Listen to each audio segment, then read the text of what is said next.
Nobody believed her. Nobody even dared to look into Ava's terrified eyes. Eyes that seemed frozen with fear, like two shards of broken glass, reflecting nothing but darkness. That night, when she dragged herself into the police station, wearing a tattered t-shirt caked with dirt and sweat, her messy hair tangled with dust and wind, the whole place fell silent. The silence was heavy, as if the air itself had turned to ice. Ava, with a voice trembling from the depths of her soul, whispered, "I didn't mean for it to happen like this. I thought I loved him, but that thing, it stole everything from me." Her voice was laced with pain, each word ripping a piece of her spirit and spilling it onto the floor. This is Ava's story, a girl who fell in love and a girl who was broken, not by the one she loved, but by a creature that loved her love and didn't even know it. Please, for our support, subscribe to the channel, like the video, and share your thoughts about the story and its narration in the comments. Let's dive into the rest of the tale together.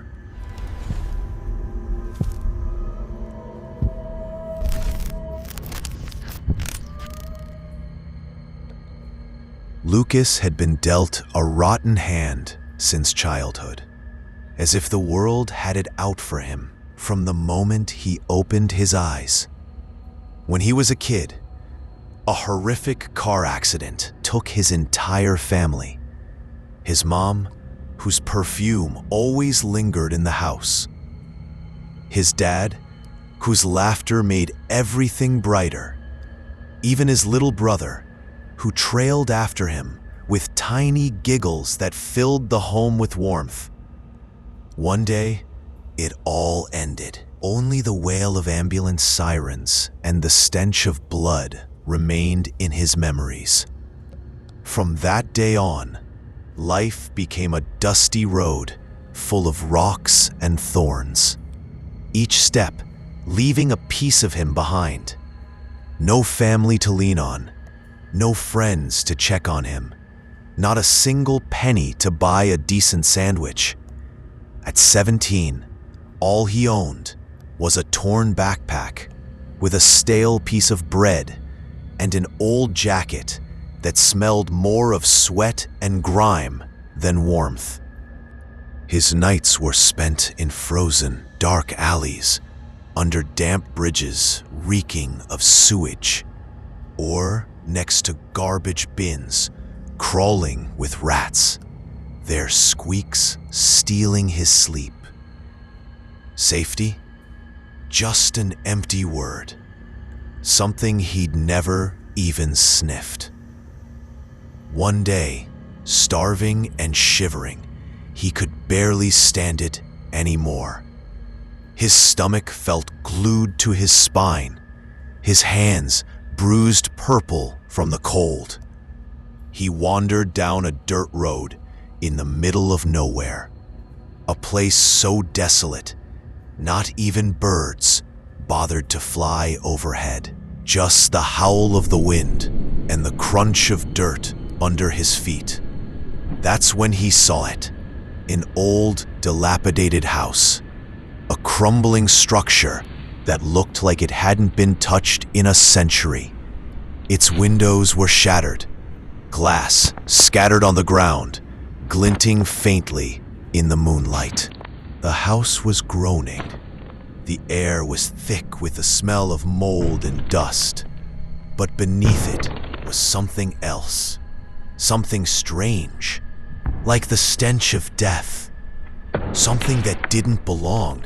The house seemed to breathe, each inhale reeking of the grave. But to Lucas, this wreck was a palace, a roof over his head, no rent, no landlord, no pointless questions. Who asks a homeless kid where he's sleeping tonight? Nobody. The first night was quiet. Lucas curled up in a corner of the room, his backpack under his head, trying to shut his eyes. Only the howling wind slipping through the window cracks disturbed the silence, like the house was muttering under its breath. He thought, maybe I finally caught a break. But the second night, something shifted. The house seemed to come alive. Footsteps echoed from the kitchen. Crunch, crunch, crunch. Like someone in heavy boots was pacing on the wooden floor. Lucas's heart leapt to his throat. He grabbed a piece of wood from the floor, one that still stank of rot, and crept toward the kitchen. Each step feeling like a lifetime. But there was nothing. Just a chipped glass on the counter that seemed to twitch for a moment, as if someone had brushed against it.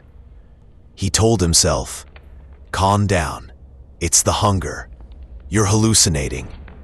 But deep down, he knew something was wrong. The third night, a door opened on its own. Not by wind, not by hand, itself.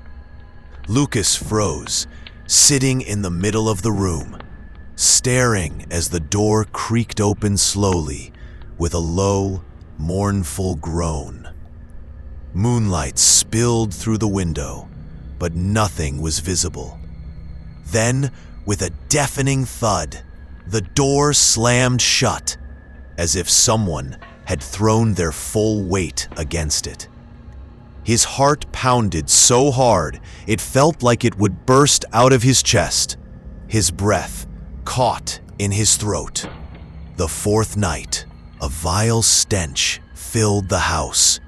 Not just mold, but something like rotting meat mixed with burnt smoke, as if a corpse had been set ablaze in the basement.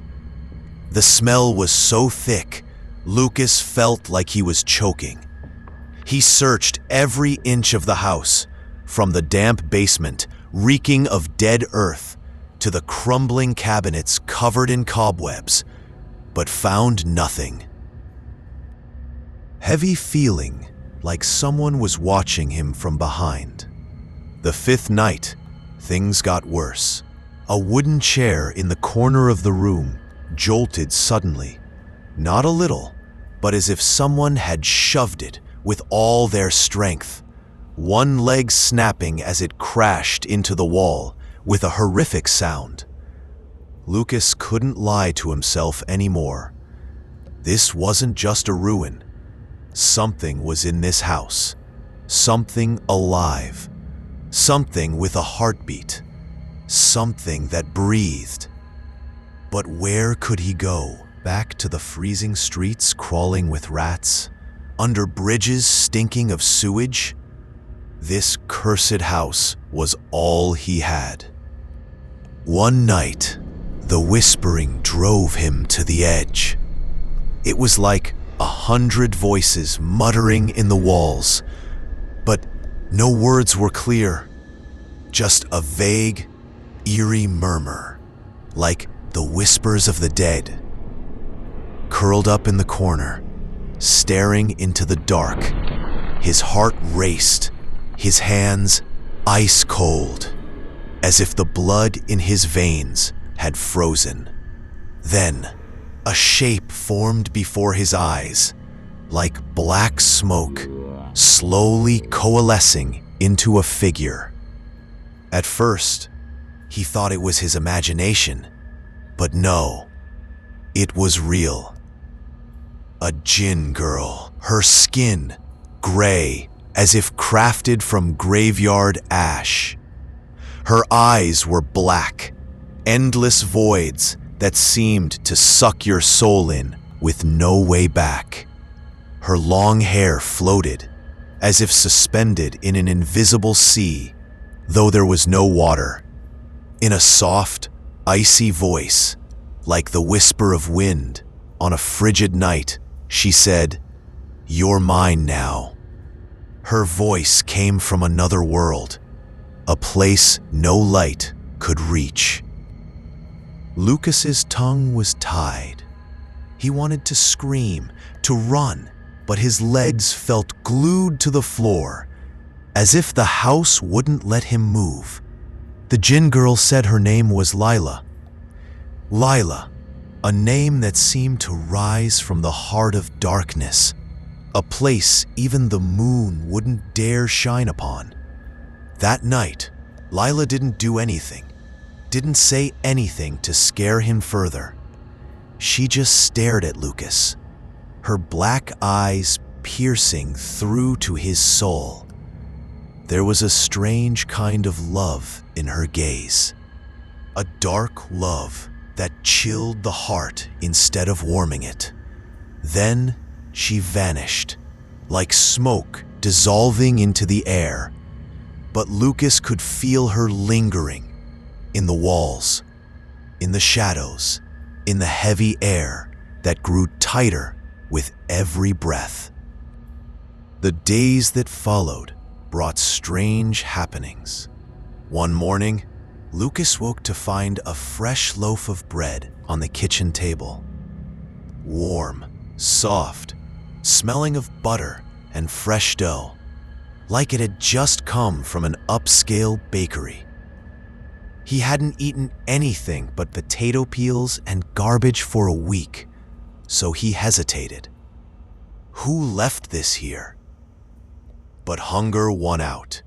He ate, but with every bite, his heart pounded faster, as if Lila was watching from the shadows, her cold breath grazing the back of his neck. The next night, a plate of steaming meat appeared at his door. Juicy, spiced, like something from a five-star restaurant, with a thick sauce that gleamed in the dim lamplight. Lucas was certain now. This was Lila's doing. But why? Why was this Jinn girl doing this? One night, Lila returned. She dropped a filthy cloth sack at his feet, stained with dark patches that looked like dried blood. Lucas opened it and froze. It was filled with jewels, gold necklaces that glinted in the faint light, silver rings etched with ancient stories, gemstones that cast eerie glows with every movement. Lila, with that same icy voice, said, "From our world, for you." Lucas thought he was losing his mind. Jewels, gold and silver, in this dump? But they were real. He took them to a jeweler in town who didn't ask a single question, as if he knew better. With the money, Lucas's life turned upside down. He rented a luxury apartment in the city center, with wide windows overlooking bustling, brightly lit streets. He bought new clothes, expensive suits, polished shoes, ate gourmet meals, juicy steaks, cheesy pizzas. Everything he'd only dreamed of before. For the first time in his life, he felt human, not a wandering shadow in the cold streets. But Lila was still there. She appeared in mirrors, just for a moment, but long enough to remind Lucas who'd given him this life. In his dreams, she came with those black eyes, that frozen smile that seemed to turn his heart to ice. He was terrified, but he couldn't deny that Lila had his back. It was like an unwritten contract, something he didn't understand, but felt he was paying for. Lila had fallen for him, but her love wasn't the kind that warmed the heart. It was a dark love, born from another world. One night, in a crowded bar pulsing with music and drunken laughter, Lucas met Ava. She was a thin girl with messy brown hair that hadn't been brushed in days, and eyes that carried a world of sorrow, each one holding an untold story. Ava told Lucas she only had an uncle, Carl, who was unemployed and a mess, usually drunk or passed out at home. Lucas's heart ached for her. He'd felt loneliness in every fiber of his being. He knew what it was like to have no one. He said, "Come live with me. My place has room." Ava hesitated, her eyes full of doubt. But when she saw the sincerity in Lucas's face, she agreed. She moved into his lavish apartment with its leather furniture and chandeliers that sparkled like diamonds. For the first time, the house was filled with laughter. Ava, despite the grief in her heart, sometimes let out a shy, quiet laugh that seemed to bloom after years of dormancy. Lucas felt a warmth spread through his chest, as if he'd come back to life after years of being dead inside. But that very first night, everything fell apart. Lila returned, not with fresh bread or jewels, but with a rage that seemed to shake the entire house. The lights flickered, as if someone was flipping the switch on and off. The windows rattled for no reason, as if a cold wind was swirling inside the house. Ava heard sounds, whispers, like the ones Lucas had heard in the abandoned house, as if 100 people were murmuring in each other's ears. But no words were clear, just a deep, bone-chilling fear. Her bedroom door opened and closed on its own, creaking like the house was screaming. One night, Ava woke with a start and saw Lila, with her floating hair and black eyes, staring at her from the corner of the room, like a predator watching its prey.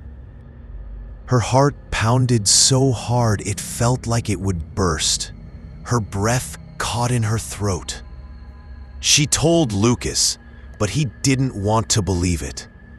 He thought maybe Ava was imagining things, that it was exhaustion or grief.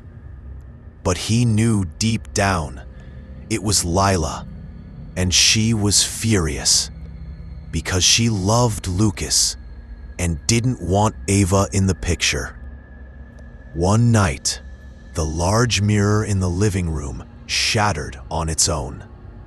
A horrific sound, like someone had smashed it with a sledgehammer, glass scattering across the floor, each shard glinting in the lamplight.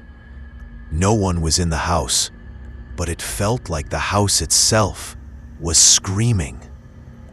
Then, a chair was hurled across the room with a deafening thud, making Ava scream. Lila was losing it. One night, in the dark, Lila said to Lucas, "She doesn't belong here." Her voice wasn't soft anymore. It was filled with rage, coming from the depths of a dark, endless abyss, each word like a knife stabbing into Lucas's heart. Ava couldn't take it anymore. Every night, she had nightmares. In her dreams, Lila stared at her, those black eyes threatening to swallow her soul. Sometimes, she felt cold hands wrap around her throat in her sleep, squeezing slowly. One night, she was trapped in the bathroom. The door locked itself. The hot water turned on, steam filling the room as if the house wanted to choke her. Lila's cold, terrifying laughter echoed from behind the door, a sound from another world, a place no human should ever step foot in. Ava screamed, pounded on the door, but it wouldn't budge. The house was alive, and the walls were laughing at her. This was just the beginning. Lila wasn't just in the shadows anymore. She was everywhere. In the reflection of a water glass, in the window panes, even in Lucas's eyes when he looked at Ava. One night, Ava was in the hallway when she felt a cold breath on the back of her neck. She turned, but nothing was there. Just for a moment, in the darkness, she saw a pair of black eyes staring from within the wall. Her heart felt like it would tear free. She ran to her room, but the door locked itself. Scratching sounds came from the walls, as if Lila was clawing at them with long nails. Ava curled up on the bed, pulling the blanket over her head. But the sound didn't stop. It felt like Lila was getting closer, her breath palpable, her love for Lucas turning the house into a living hell. Lucas had changed too. He wasn't the kind boy anymore. His eyes were filled with fear, but there was something else, a kind of surrender. He wasn't himself anymore. One night, Ava woke to find Lucas standing by her bed, staring at her. But his eyes, they weren't his. They were black, like Lila's. Ava screamed, but Lucas just smiled, a cold smile that seemed to come from somewhere else. By morning, Lucas was himself again, but Ava was certain. Lila was taking him, stealing his soul because she loved him and didn't want anyone else near him. One night, it all reached a breaking point. Ava was in her room, trying to sleep, but the house wouldn't let her. The walls seemed to close in, the house growing tighter. The whispers were louder now, like 100 voices screaming, but still no words were clear. Then the power went out. Darkness swallowed everything. Ava turned on her phone's flashlight, but its light seemed to drown in the dark. She saw a shape on the wall, Lila, with her long, floating hair and eyes that gleamed in the darkness. She stared at Ava with a smile that froze her heart. Ava tried to scream, but her voice was trapped in her throat. Lila said, "You don't belong here. He's mine." Her voice was like a blade, cold and sharp, slicing through Ava's soul. Her dark, terrifying love for Lucas seemed to fill the entire house. Lucas couldn't fool himself anymore. He saw Ava's tears, the terror in her eyes, her pleas. One night, he went to an empty room, sat in the dark, and whispered, "I'll come back to you, Lila. Just let her go." Lila smiled, a cold, terrifying smile that seemed to freeze the entire room. It was as if the house held its breath in that moment. The shadows faded, but a heavy feeling lingered in the air. The next morning, the apartment door was open. Ava, barefoot, her face scratched and her heart shattered, ran. Her feet trembled on the cold asphalt, blood dripping from the cuts on her hands. But she kept running. She dragged herself to the police station, told them everything, crying, screaming, about Lucas, about Lila, about a house that seemed alive, breathing, with a heart that beat to terrify her. But when the police returned to the apartment, There was nothing. No Lucas, no Lila. The house was silent, as if no one had ever lived there. Not even a shard of broken glass remained. They took Ava to the hospital. Everyone thought she was crazy. Nurses looked at her with pity. Doctors muttered about nervous shock. But the tests told a different story. Her mind was sound, but filled with memories that shouldn't exist. Images of Lila, her black eyes, a house that seemed alive. After a few months, they released her. They told her to keep quiet, but Ava couldn't. She wrote, she spoke, and her story became a legend. People whisper it to each other in hushed tones. A tale of a haunted house, a Jinn girl in love who stole Lucas's soul, and a girl who was cursed. But some nights, when Ava is alone, she feels Lila standing in the corner of her room. She feels a cold breath on the back of her neck. And sometimes, in the mirror, just for a moment, she sees a pair of black eyes staring at her, as if Lila is still following her, as if she'll never let her go. Hey guys, that was the terrifying story of Ava and the haunted house. Did it send your heart racing or what? So, what do you think? Is this story real or just a legend cooked up by folks? If it's real, why didn't anyone help Ava?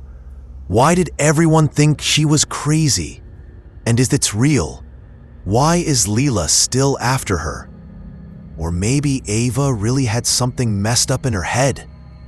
Maybe the story got blown out of proportion over time, with bits added or taken away.